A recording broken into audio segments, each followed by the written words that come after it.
Sur quoi tu vas t'appuyer pour pouvoir résister dans ces moments de tribulation? Où le monde, on ne sait même pas où le monde va. Tu t'appuies sur quoi? Pour ne pas être influencé par les œuvres de l'ennemi. Tu t'appuies sur quoi? Pour résister à ces esprits qui sont relâchés dans le monde entier. Tu t'appuies sur quoi?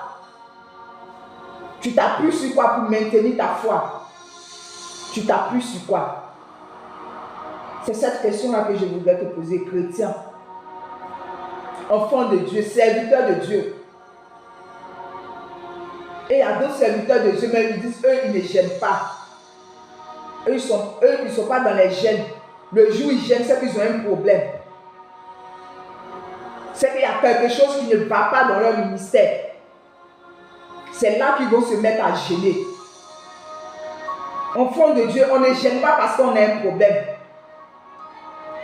On ne prie pas parce qu'on a un problème. On prie parce qu'on aime Dieu, on veut rester dans sa présence. On veut continuellement ressentir sa présence autour de nous. On veut transporter cette lumière-là. On veut que notre vie soit éclairée de par sa lumière. C'est pour ça qu'on reste dans la présence de Dieu. C'est pour ça qu'on se consacre à Dieu. Ce n'est pas parce qu'on a tous les problèmes. Quand tu commences à gêner et prier parce que tu as un problème, c'est que tu n'aimes pas Dieu. Celui qui aime Dieu véritablement ne gêne pas parce qu'il a des problèmes. Celui qui aime Dieu véritablement ne prie pas parce qu'il a des problèmes. Mais il prie Dieu parce qu'il veut la présence de Dieu. Parce qu'il veut entendre Dieu lui parler. Parce que lorsque Dieu ne lui parle pas, il sent comme un vide en lui. Il prie Dieu parce qu'il veut communiquer avec quelqu'un qui l'aime. C'est ça. C'est ça. Lorsque tu aimes quelqu'un, tu veux rester dans sa présence. Le jour où tu n'entends pas la personne, le jour où tu ne vois pas la personne, ça te peine. Tu cherches les moyens pour pouvoir le voir. Même si tu ne peux pas le voir, tu l'appelles pour pouvoir entendre seulement sa voix. C'est cet esprit-là que Dieu veut qu'on développe. C'est à cause de ça qu'il nous demande de se consacrer. Pour qu'avant que les problèmes ne viennent, tu sois prêt.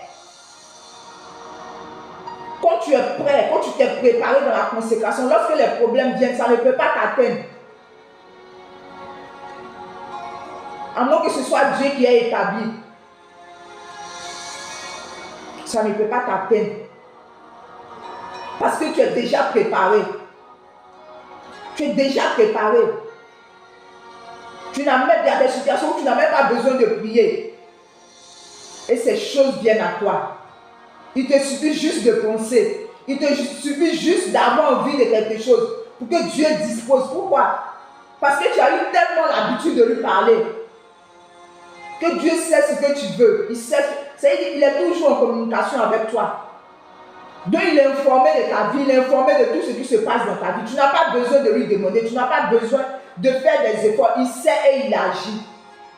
Mais lorsque tu n'as pas une vie de consécration, lorsque tu n'as pas développé cette intimité avec Dieu,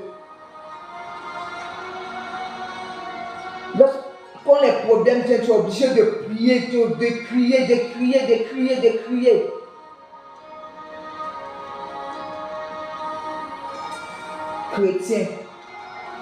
Chrétiens que nous sommes, enfants de Dieu, ayons une vie de consécration. Serviteurs de Dieu, ayons une vie de consécration. Parce que ces derniers temps, nous sommes dans des moments de tribulation.